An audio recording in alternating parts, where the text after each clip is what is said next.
Rollers private limited పరిశ్రమ గత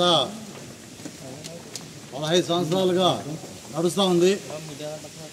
650 మంది పనిచేస్తూ ఉన్నారు.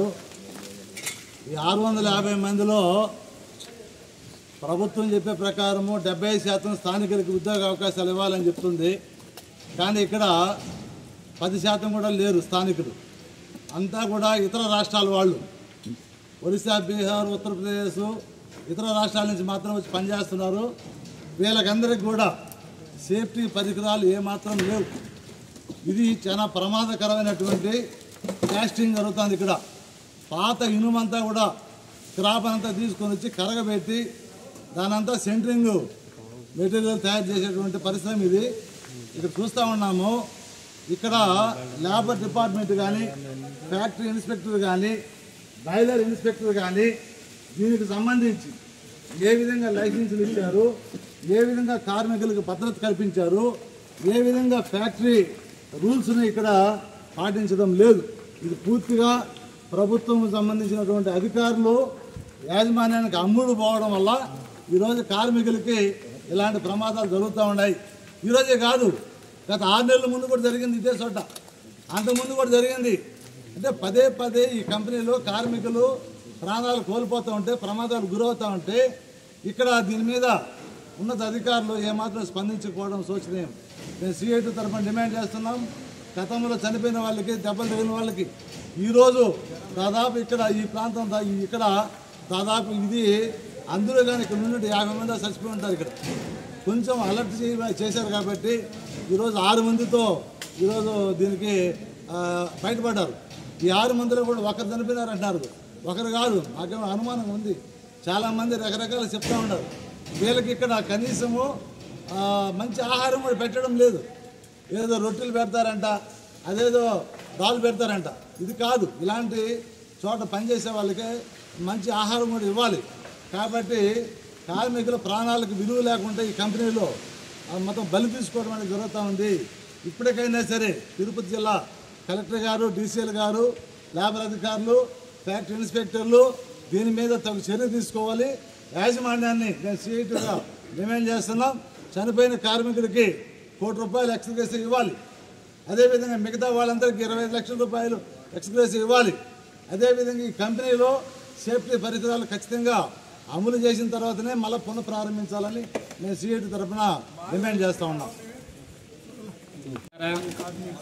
ఈ పెన్నేపల్లి అగర్వాల్ ఈ పరిశ్రమలో గత 6 నెలల క్రితం ఇదే విధంగా ఒక కార్మికుడు చర్మం మొత్తం కాలిపోయి చనిపోవడం కూడా జరిగింది.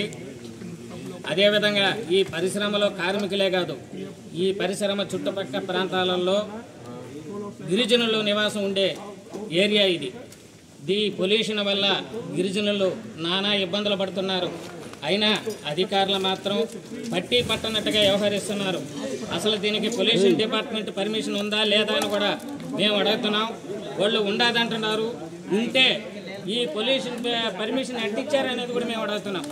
ఎందుకనంటే చుట్టుపక్కల గిరిజన ప్రాంతాలు సాయంత్రం అయ్యేటప్పటికీ వాళ్ళు ఇళ్ల మీద వాళ్ళ వాడుకునే వాటర్లో బూడిది పొల్యూషన్ ఎక్కువగా పడుతున్న దానివల్ల వాళ్ళకి చర్మ వ్యాధులు ఎక్కువగా కూడా వస్తూ ఉన్నాయి చుట్టుపక్కల ప్రాంతాలలో.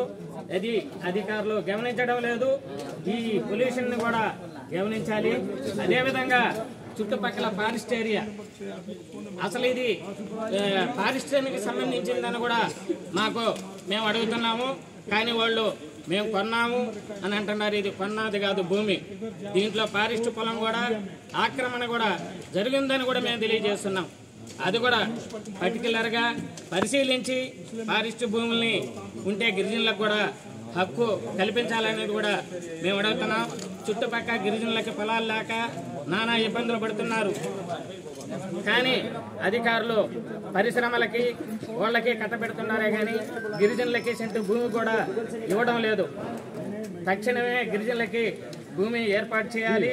ఏడ ప్రమాదం జరిగిన వాళ్ళకి నష్టపరిహారం చెల్లించాలి. ఇదే విధంగా గతంలో కూడా జరిగింది. భవిష్యత్తులో ఇంక ఈ విధంగా జరగకుండా అధికారులందరూ అప్రమత్తంగా కూడా ఉండాలని చెప్పి మేము హెచ్చరిస్తున్నాం. లేని పక్షంలో పెద్ద ఎత్తున ధర్నాలు చేయాల్సిన పరిస్థితి కూడా ఏర్పడుతుందని మేము చెప్తున్నాం. ఇక్కడ నాయుడుపేట సూర్యాపేట నియోజకవర్గం నాయుడుపేట దగ్గర ఉన్నటువంటి అగర్వాల్ కంపెనీలో రాత్రి 10 గంటలకి పనిచేసేటువంటి వర్కర్స్కి అపాయం జరిగింది. దీంట్లో ఒక వర్కరు చనిపోవడం జరిగింది. మిగతా 5 మందికి హాస్పిటల్లో ఇంజరీ అయ్యి హాస్పిటల్ ఉండాలి. మేము ఏఐటీసీగా సిఈటీగా ఇక్కడికి వచ్చి పర్యటన చేస్తే వాస్తవ పరిస్థితి ఏంటంటే దాదాపు 650 మంది ఇక్కడ కార్మికులు పనిచేస్తున్నారు. వీళ్ళందరూ కూడా ఒరిస్సా నుంచి, మహారాష్ట్ర నుంచి, మధ్యప్రదేశ్ నుంచి వర్కర్స్కి దిమ్ము చేసుకున్నారు. వీళ్ళెవరికి కూడా పిఎఫ్ లేదు, ఈఎస్ఐ సౌకర్యం లేదు. ఇవాళ వీళ్ళకి సేకరణ చేసేది కూడా 14,000 రూపాయలు జీతం ఇస్తూ, 16,000 రూపాయలు జీతం ఇస్తూ వీళ్ళ మేనేజ్మెంట్ కూడా ఎక్కువ ఒత్తిడి చేసి చెప్తున్నారు. హిందీలో వాళ్ళు మాకు గాలిదాత సబ్లోకి మాలిక్ బోల్ రాయ్ అంటే ఏంటి, మమ్మల్ని అందరూ ఇంత పనిచేస్తే కూడా 12 గంటలతో పని చేపిస్తారు. అంటే వీళ్ళు 8 గంటలు పనిచేయాల్సి వస్తే ఈ ఫ్యాక్టరీలో 12 గంటలు పని చేపిస్తూ 650 మందితో వర్కర్ చేపిస్తా ఇక్కడ దోపిడీ జరుగుతుంది.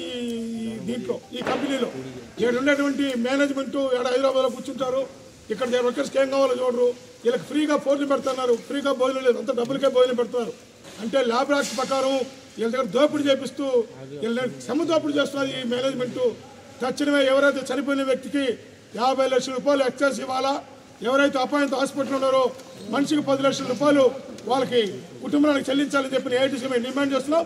లేని పరిస్థితుల్లో జిల్లా వ్యాప్తంగా కూడా ఈ కంపెనీ కాడికి వచ్చి ధర్నా కార్యక్రమం చేపడతాం. తక్షణమే కలెక్టర్ గారు, రాష్ట్ర ముఖ్యమంత్రి గారు దీని మీద జోక్యం చేసుకొని ఈ కంపెనీని సీజ్ చేయాలి, ఎంక్వైరీ జరగాలి ఫస్ట్. ఎందుకంటే ఇంతమంది కార్మికులు పనిచేస్తూ ఉంటే వీళ్ళకి పిఎఫ్ సౌకర్యం లేదు, ఈఎస్ఐ లేదు, వీళ్ళకి భద్రత అనేది లేకుండా పోతుంది. ఇలా ఆరోగ్యం పట్ల ఈ మేనేజ్మెంట్ చాలా వేడిక చూస్తూ ఉంది. ఇంత పెద్ద అపాయం జరిగినా వీళ్ళ మీద సమానం చెప్పే వ్యక్తులు కూడా ఇక్కడ ఎవరు లేరు. చాలా బాధాకరం. ఎందుకంటే వీళ్ళకి తెలుగు రాదు, హిందీ వాళ్ళు బయట ప్రాంతాల నుంచి వచ్చారు. వీళ్ళ కష్టాన్ని సమస్యలు దోచుకొని తక్కువ జీతాలకి తక్కువ వస్తారని చెప్పని ఇలా ఒరిస్సా నుంచి, మహారాష్ట్ర నుంచి తెప్పించుకొని ఇక్కడ పనిచేస్తుంటూ శ్రమదోపిడీ చేస్తుంది మేనేజ్మెంట్. తక్షణమే ఈ కలెక్టర్ గారు దృష్టి పెట్టి ఈ కంపెనీని సీజ్ చేయాలని చెప్పని మేము డిమాండ్ చేస్తూ ఉన్నాం.